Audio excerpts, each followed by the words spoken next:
안녕하십니까 시청자 여러분. 네, 오늘은 대통령 선거 후에 주택시장 전망에 대해서 알아보도록 하겠습니다. 예, 대통령 선거 끝나고 국민의힘 윤석열 당선인의 공약이 지금 지속적으로 화제가 되고 있는데요.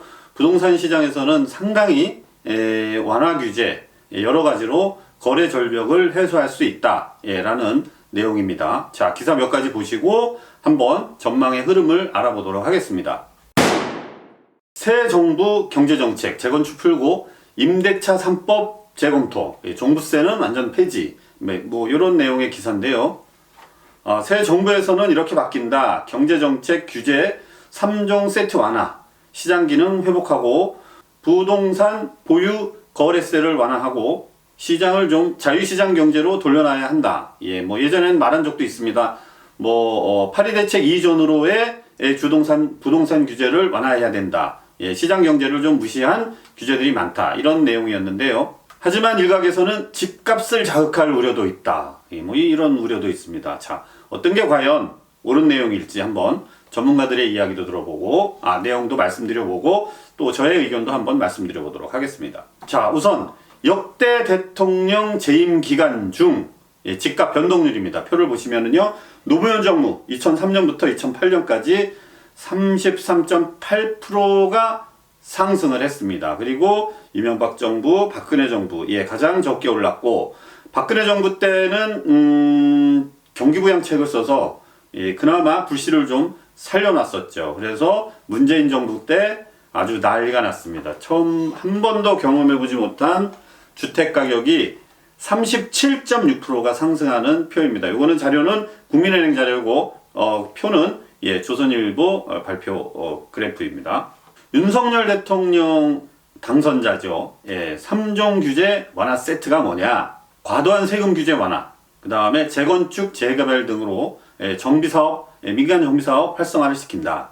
그래서 주택 공급을 활성화하고 임대차 3법 개정이 가져온 전월세 시장의 혼란, 요거를 좀 막겠다라는 주요 핵심 공약이죠. 한마디로 요약하면 이거죠. 수요와 공급을 억제하는 반시장 규제, 이런 걸 좀 풀어서 정상화시키면서 가격도 자연스럽게 안정화되는 연착륙을 유도해 보겠다라는 내용입니다. 자, 그리고 또 보유세와 거래세를 내리겠다. 2년 전으로 되돌리겠다. 뭐 이런 내용의 기사도 있고요. 이것은 뭐냐면, 우려하는 분들이 뭐냐, 보유세와 거래세를 내리면 다주택자들이 주택을 시장에 내놓지 않을 거 아니냐라는 우려를 하시는데, 이미 내놓을 사람은 다 내놨고 안 내놓을 사람은 안 내놓을 수도 있다고 말하는 분도 있어요. 자, 그런데 조세 전가라는 게 아주 극명하게 드러난 현실입니다. 임대차 3법과 함께 이 조세 전가란 말이죠. 부동산 관련 조세를 올리면 임차인, 매수인에게 전가되어 주택가격이 상승하고 임대료도 상승합니다. 그게 지금 보시면 아시지 않습니까? 물론 임대차 3법이 가중시키기는 했지만 조세가 전가되면 주택가격도 오르고 임대료도 오르게 됩니다. 특히 이 종부세, 말도 많고 탈도 많은 이 종부세를 순차적으로 재산세와 통합시키고 1주택자의 종부세율은 5년 전 수준으로 되돌리겠다. 보유세 산정 근거가 된 2020년 공시가격을 기준으로 보유세 현실화를 시행을 하겠고, 또한 다주택자의 그 양도세, 양도세 중과도 2년간 한시적으로 면제한다. 시장의 매물을 빨리 내놓아라. 그래서 주택가격을 안정화시키겠다라는 내용입니다. 또 하나 중요한 거죠. 오세훈 시장도 발표를 했지만, 규제 완화, 층수 제한 철폐를 했습니다만, 현 정부는 재건축, 재개발을 그동안 상당히 억제했습니다. 특히 주택 수요가 많은 서울의 공급을 정말 완벽하게 쪼여들었는데요. 박원순 시장 10년 때 서울의 주택 공급은 재건축, 재개발 시장은 상당히 힘든 시기였습니다.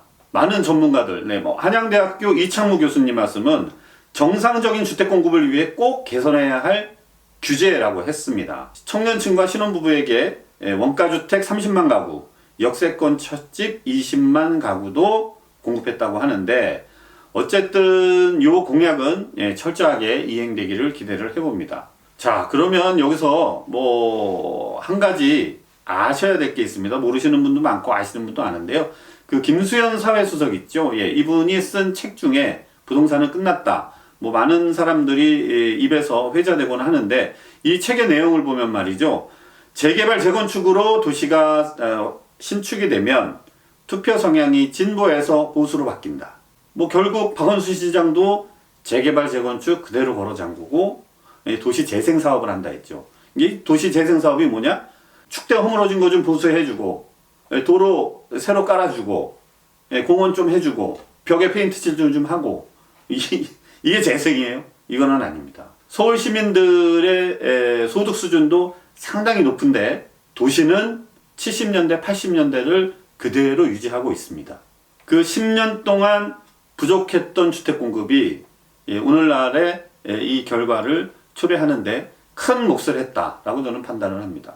또 한 가지, 전월세 시장에 아주 그 왜곡된 시장을 주도했던 임대차 3법 중 하나, 이 계약갱신 청구권이 가장 큰 문제입니다. 이 계약갱신 청구권 때문에 주택 임대 시장이 더블로 올랐습니다. 이 더블로 오르면서 또 뭐가 생겼냐? 대출도 제한이 들어옵니다. 그러니까 어떻게 됩니까? 반전세 시장으로 가버리는 거죠. 그래서 실제로 계속 말씀드리지만 지금 전세 시장보다는 반전세 거래 계약 비중이 높아졌다. 이건 사실입니다. 뇌피셜 아니에요. 자, 그러면 여기서 당선인의 공약에 대한 우려. 우려가 뭐냐? 그동안 대출을 조여서 집값이 안정화돼서 변곡점이 되는 시기에 오히려 집값을 자극할 수 있다. 참 당황스러운 말입니다. 또 하나 있죠. 서울 같은 핵심 요지에 재건축 재개발을 막 동시다발적으로 하면 주택 임대 수요가 늘어나서 전세값이 올라가면서 집값을 상승할 수 있다. 그럴 수도 있습니다. 경제학이라는 게 반드시 그런 건 아니라 그럴 확률도 있지만 저는 좀 다르게 생각을 합니다. 그럴 수 있어요. 일시적으로는 그런 현상이 나타날 수 있습니다. 하지만 구독이 무서워서 장 못 담는다는 말 있죠. 일시적으로 가격이 조금 높아질 수는 있습니다. 하지만 공급이 늘어나고 삶의 질이 향상됩니다. 언제나 우리가 그렇게 낙후된 도심의 주거 환경을 해야 되는 건지는 여러분들도 한번 판단을 해보시기 바랍니다. 자, 이게 무서워서 재건축 재개발을 꺼리고 주택 공급을 늘리지 않는다면 또다시 제2의 제3의 주택가격 폭등이 언젠가는 또 나타날 수 있다. 저는 이렇게 봅니다. 이게 무서워서 재건축 재개발을 안 한다? 이거는 좀 이해가 가지 않는 대목입니다. 점진적으로 지속적으로 추진을 해 나간다면 반드시 좋은 결과가 있으리라고 봅니다. 서울 시민들도 2000년 이 경제 대국에 걸맞는 주거 환경을 모두가 누릴 권리가 있는 것이죠. 여기 좀 당황스러운 기사가 하나 있습니다. 이 국민의힘 윤 캠프에서 금융당국에 공문을 보내서 물어봤다고 합니다.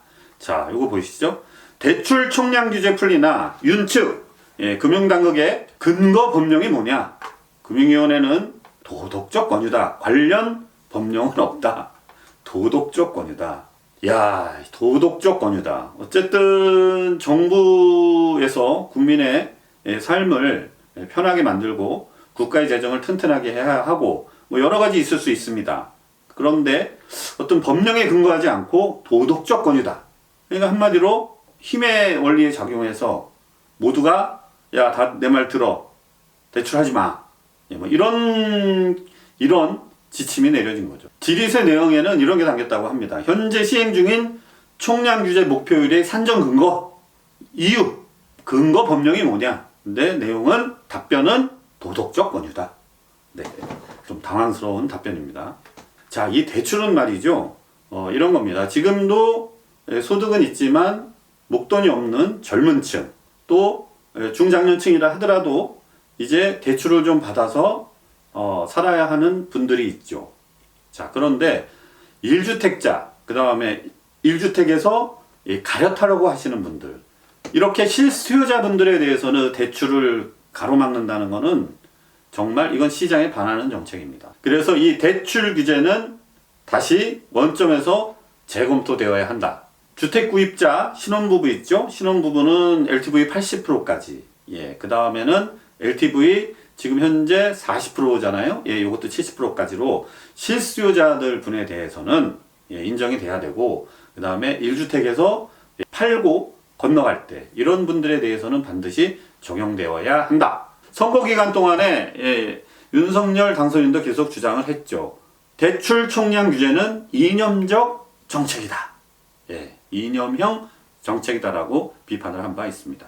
서울 지역에서는 뭐 찌라시인지 모르겠지만 재건축 재개발이 있는 시장에서는 뭐 브리핑 들으려면 30분을 기다려야 되고 전화 통화가 뭐 불이 났다라는 뭐 찌라시가 돌았는데, 실제로 그쪽 부분들에 아시는 분들한테 잠깐 전화를 해보니 조금 매수 문의가 늘어난 게 맞고, 매도 매물이 거두어들이고 가격 호가도 조금 상승했다고 합니다.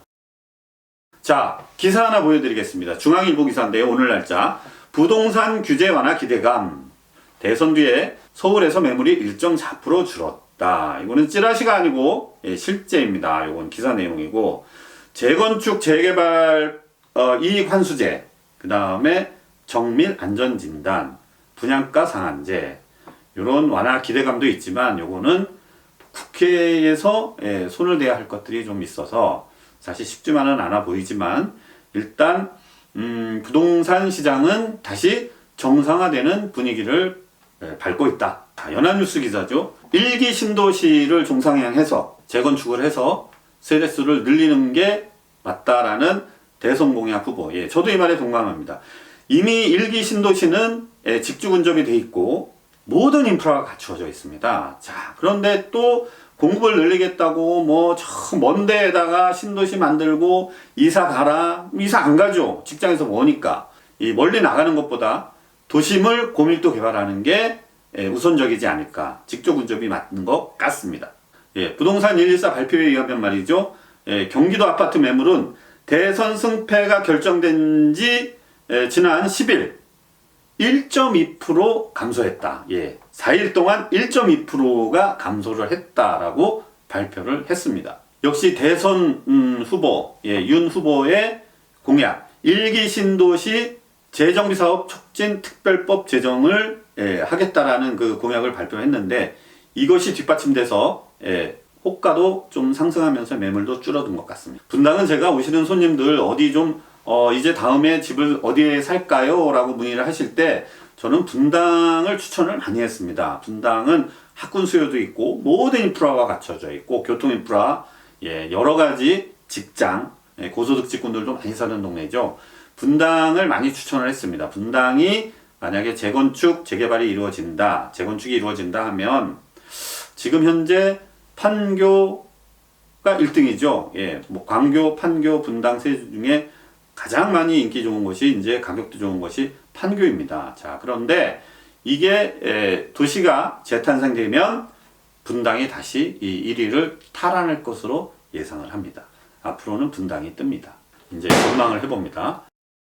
현재 여당에서는 부동산 규제 완화를 계속 반대를 하고, 이유는 그거죠. 당장 재개발, 재건축 완화하고 주택시장의 규제를 완화한다면 투기가 성황해서 주택가격이 오르고 우리 서민들의 생활은 점점 더 어려워진다. 이런 명분으로 재건축도 묻고 재개발도 묻고 공급도 안 했던 것이죠. 당장은 그럴싸한 말입니다. 하지만 도시가 재탄생되어야 하는데 계속 재건축 재개발을 막아서면 도시는 낙후화되고 그 지역은 슬럼화됩니다. 결국 국민의 삶의 질은 떨어지죠. 주거 환경이 아주 열악해지게 됩니다. 시간이 지나면서 공급 부족은 심화되고 또 주택가격은 급상승하는 계기가 될 것입니다. 그리고 서울의 신축 아파트가 들어설 때마다 주택가격은 아주 고공행진을 하게 될 것입니다. 현재 여당 정책은 한마디로 표현을 한다면 그들을 위한 정책이었다. 국민을 위한 정책이 아니었다. 위에서 김수현 씨 책에서 쓴 그대로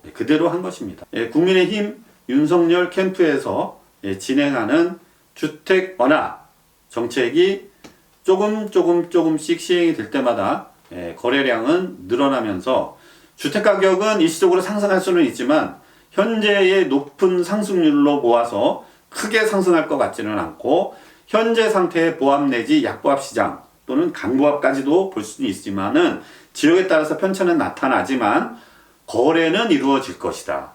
거래는 이루어져야 한다.